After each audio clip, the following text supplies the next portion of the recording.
Drewmas media ine dzidziso ine nhungamiro yekuti pagwarare upenyu ndipo patinoona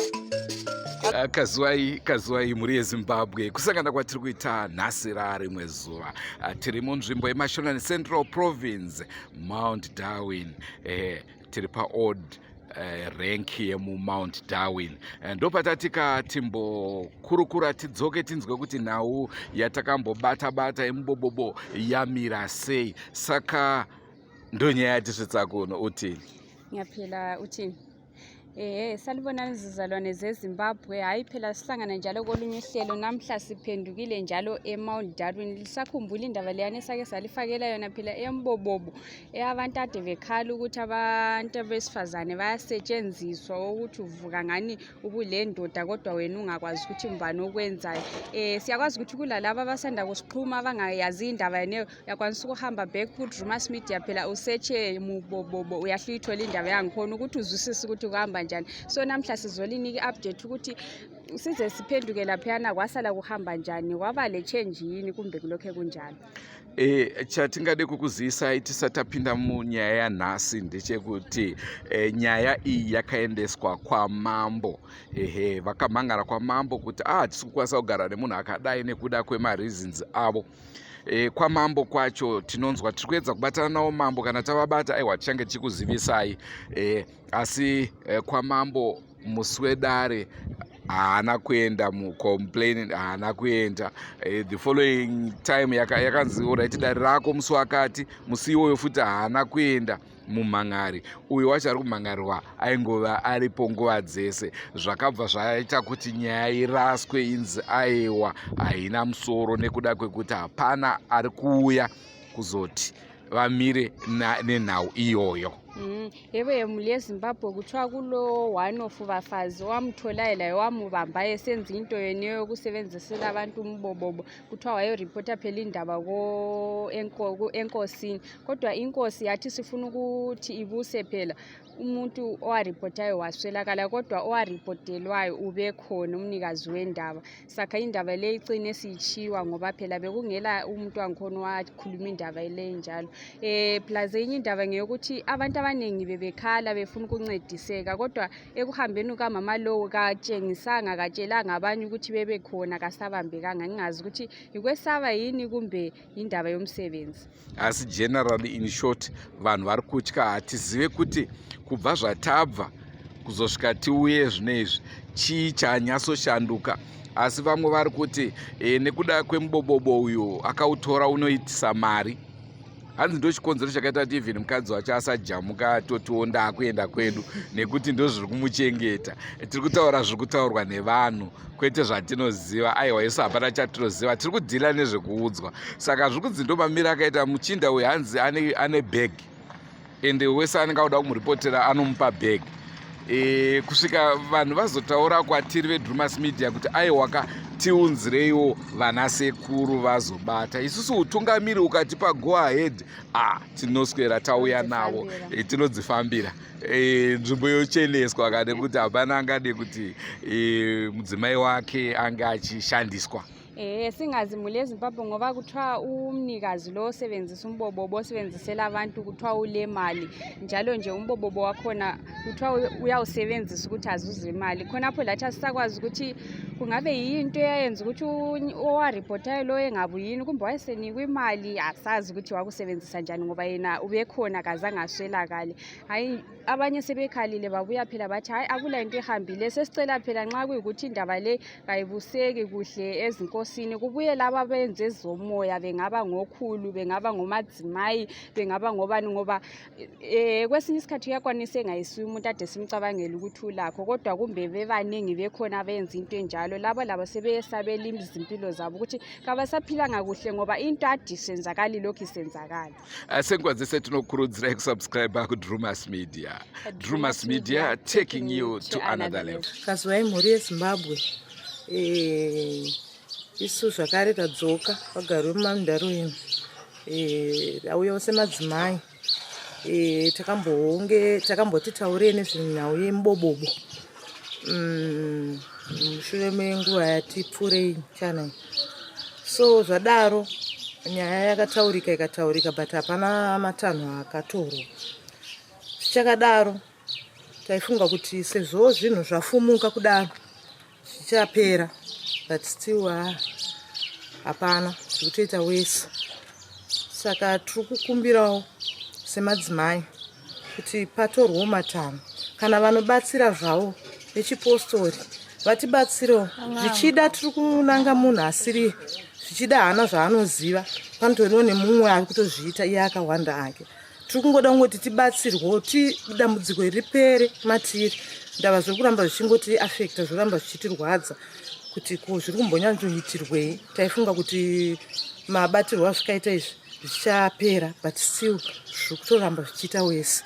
Saka tandiri kukumbirawo kuti dai pawana vanotibatsirawo, vanoita zvimweya zvinhu zvabuda pachena, kuti ndiani ari kumbobata mabasa aya, ndiani ari kukanganisa madzimai mazhinji muno muDarwin. Ndochikumbirawo changu mhuri yeZimbabwe. Handizive ipapo muri kutaura muchiita kunge muri kuti hamusisiwo shuwa, asi muri kuti patakauya pekutanga paya maitaura kuti munhu akabatwa ari pahwindo. Saka izvozvo mazvipfudza here kana kuti mumwe wevanhu vari kutya, nekuti vazhinji varoramba kutaura nesu nenhau yekutya?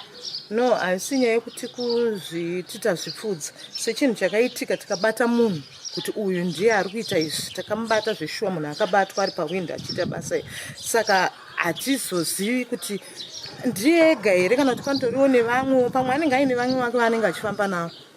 Zvichida pamwe iye anenge amira, asi vamwe vake havasina kumira kana kufamba vese. Hatichaziva sinzi pasina kana matanho akatorwa.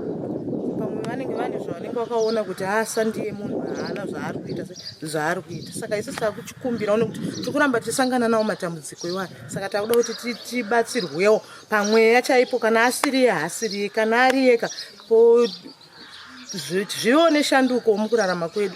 Ndozvikuti Kazwai muri yeZimbabwe. Tisi tadzokazve takambotaura mazuva apera mukati menzvimbo yeMaundarweni nenhau yemubobobo. Nyaya haisi kupera, murume ari kuendera mberi nebasa rake. Saka ndichikumbirawo sisi vanhu vechikadzi tatambudzwa nenhau yekushandiswa mukati meusiku tisingazivi. Saka tikukumbirawo mhuri yeZimbabwe, kana kune n'anga kana maprofita anozvigona, tikukumbirawo svikawo munzvimbo ino yeMaundarweni vakwanisa kuti batsirawo nenhau iyi, nekuti nhau iri kuendera mberi hatichaziva kuti toita sei mukati mokurarama kwedu. Tingade kuziva kuti muri kutaura imimi kuti munhu ari kuendera mberi, zvamaititaura kuti zvaitika kwamuri zvichiri kuitika futi? Tiri kusangana nazvo mukati mehope takadaro. Maspiritual husband atene tichinzwa, saka tichaziva kuti toita sei. Totokumbirisawo mhuri yeZimbabwe kuti kana une n'anga maprofita ngavasvike munzvimbo ine Maundarweni, tikwanisa kubatsirwa, wakwanisa kusvika pamba pemurume, wakwanisa kutaura naye, wakwanisa kumubatsirawo kuti dambudziko iro ripere. Hatisi kuziva kuti vakawanda here kana kuti ndiye ega ari kuita mabasa emukati menzvimbo ineyi, nekuti vazhinji vari kutya kutaura, asi tichisangana nematambudziko. Tatenda zvangu. Bobo, nyaya yakaitika haichaitiki here? Chirunguitika vanhu vachazisi kuvabata, asi nhasi chirunguitika, asi vanhu vachazisi kuvabatika kuti ndanani, asi tine masaspekti aripo. Mangani Masaspekti atoripo, bcause vakadzi ndivavo kazhinji kacho ndiva kuchema kuti pane zvikuitika kwavari vakadzi vedu muZimbabwe. Inowachifutika ko Mubobobo hausi here, nobvunza mubvunzo, hausi here kana vakadzi vanoita varume futi? Hatiziviwo ipapo, pamwe mukatotizivisa. Pane zvaitika, ini ndoti ndine mauti dreams. Spedera yenyu padhuze? Ndine mauti dreams andaita kana ndakadaro. Saka handizoti abva mauti dreams. Saka ndisasuspekta kuti ini vamwe vakadzi kana iye uye futi anika anogona ane competition nemukadzi wake, kuti pamukadzi anenge achinyenga varume, iye achinyenga vakadzi. Bozi ini wacho ndogona kuita mauti dreams nguva zhinji, handisi ndega. Mauti dreams. Asi mune mudzimai? Ndine mudzimai. Saka zvinogara zvichiitika kwamuri here izvozvo, kana kuti zvinoitika apo neapo? Apo nepapo, nditi kazhinji kacho zvinovanza kuitika panguva mudzimai anenge sina, bcause andigara naye mukadzi wangu panguva pane kwaanoshanda. Pamwe ndimune mangofunga yenyu mudzimai wenyu? Ai, kunofunga mudzimai, asi nyaya yekuti funga mudzimai, asi nyaya yafunga mudzimai ina yekuti ini wacho handisindega nekuti paukomana hwedu muarea timbogara pasi kataura kuti chizvikitika iyo dambudziko riri kuwanika kuno wakawanda rekunyengwa kwavarume bcause ini kana tikuziva kuti chizvikitika. Takambouya tichiburisa nhau yemubobobo uyezve yange yapera, asi madzimai atishedza zvakare achiti nyaya tatanga kusangana nedambudziko rataisangana naro. Asi zvakare zvaakubuda kubva kuna vamwe varume zvakare vari kuitawo mawet dreams. Saka toda kunyatsonzwisisa kuti nhau iyi yakamira sei, zviri kuitikawo here kwamuri, ndezvipi zvamunoziva pamusoro penyaya iyi? Ndini murume wamambotora nhandi pawichero iko zvino zvindakwanisa kufamba. Takataura nhau iyi takati isusu nyaya iyi dambudziko rakutowedzera. Dambudziko iri takataura kuti rinoda kugadziriswa. Tinokwanisa kunge tazvifumura asi zvakutowesena. Problem yakutowesena. Tinovera kuti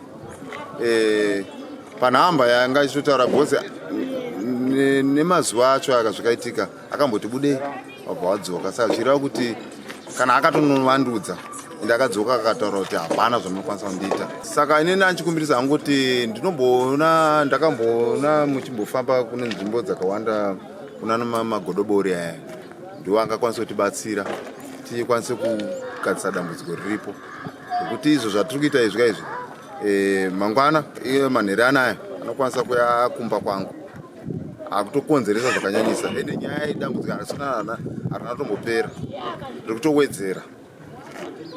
Saka kuya kwamatoita tinototenda kuti mauya zvakanaka, magodobori arimo. Tambona munana sekuru amhino pamakambuda muchienda kwamaenda uko, ivava ngavave vatibatsirewo dambudziko ringe rinotirerukira, usi dambudziko harisikana kupera. Vamwe vakuti ndofunga mudzimai wacho anogona kunge achishandisirawo varume. Zvinogona kudaro, hazvirambike, hazvitorambike, nokuti munhu akutozvitundumadza nebasa rake. Munhu akutozvitundumadza nebasa rake rokuti handina zvandoita. Saka ndisima ndakatokundikana kudhara. Ko imimi sei musina kunomhan'ara kuna mambo? Kuna mambo nyaya yakatosvika kuna namambo nekupuna bati umbowo unonetsa kuti tizive kuti bhozi zve-witchcraft zvinonetsa kuti tibude umbowo zvine zvakutoda magodobori tizive kuti ndio zvechokwadi chaari kuita, asi zviri kuitika zviri kuzikana nharaunda yese. Tinofara zero nekusvika kwamaita pano paarea inhambu handinazokwanisa kuda kuti titaurisei. Ndiri kutanga kuita argument zvikangoagiwa like sokuti pacho panonzi zvoni aizorova kana kuti 200 per day anogona kunge akaitaura iri sort of bargain zvezvekuti semunhu anga ane nyadzi handiti aigona kuda kuprova kuti raigwarasa like the community zviriko weidrimsagara ngoriko kubva munhu chikura zvawanika, but kudotito kuri kunzi zvekare munhu ye apo pabasa ndazonzohwani munhu aingotaura kuti anzi izvoni ari panext pangu ari gona kuzviramba, asi main point anogona kusiya ndeyekuti munhu afa akaita hwani inyaya yekuti pamwe angozikamwa kana kutopomerwa, otherwise vanhu vari kuzorova pamwe ndisu tiri kutoita masports. Hakuna munhu hwani andachinohwani zvigumwa zvinodimurwa munhu hwani. Ndapedza pamwe. Mungukamuri yeZimbabwe ndinovimba mafadzwa nechirongwa chatakupai zuva ranhasi. Zvakuita zvichitora imwe twist hanzi nevarume, isusuwo tinenge taakushandisirwa mubobobo. Hatichaona kuti uri kungorova madzimai chete nekuti taakuita mawet dreams ende wasvika kumba unenge usisina simba.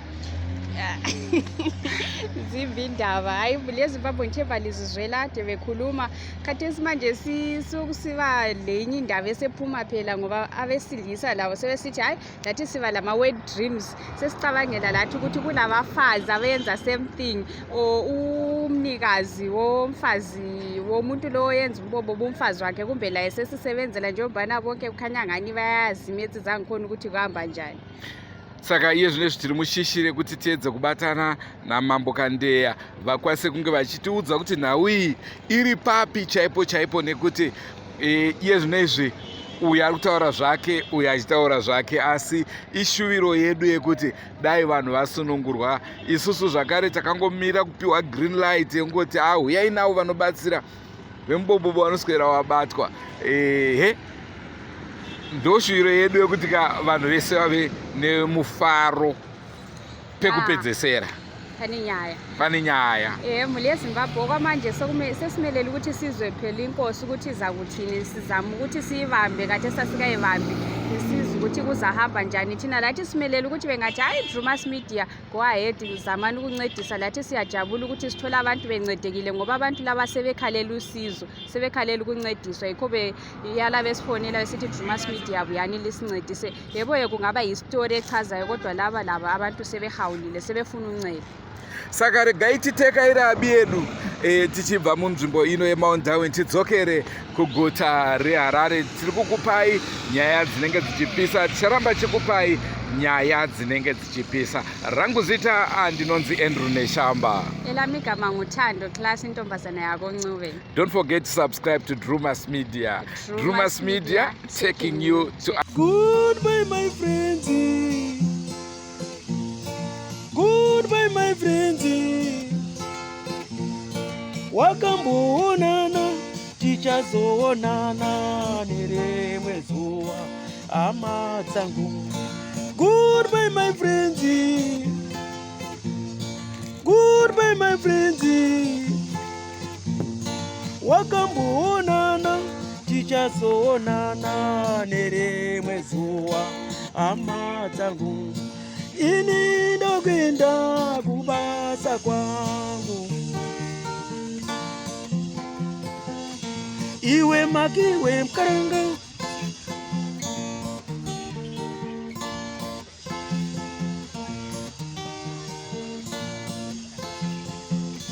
Iwe makiwe mkaranga. Iwe makiwe mkaranga.